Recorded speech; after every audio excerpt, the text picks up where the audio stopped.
Gentlemen, over the last few weeks, some of the national polling, a CBS New York Times poll, have increasingly larger numbers of Americans saying, for example, looking back, do you think the United States did the right thing in taking military action against Iraq, or should the United States have stayed out? 62% say stayed out.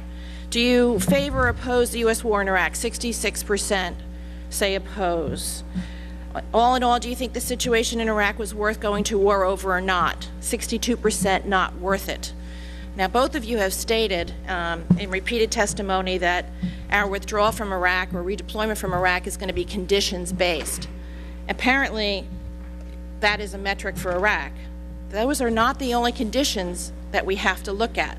We have to also look at the conditions here. My constituents in California repeatedly tell me that they don't believe that we can sustain the number of troops or the treasure that we are expending.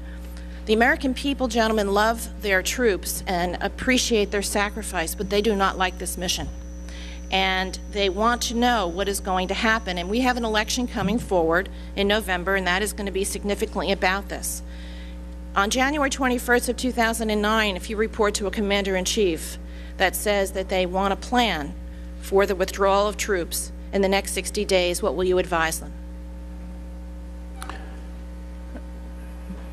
Well, what I would sit down first, Congressman, is I'd try to back up and ask what the mission is. What are the objectives? What's the desired end state?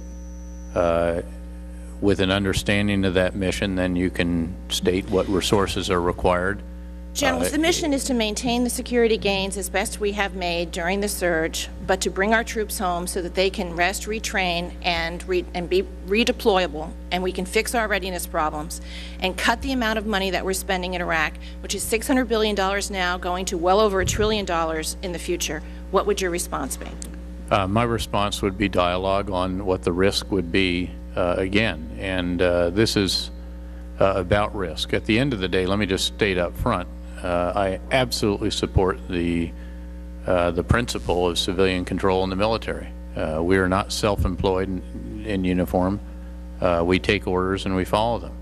But what we want to do, of course, is to have dialogue within the chain of command about what the mission is, what the desired end state is, the objectives, and so forth.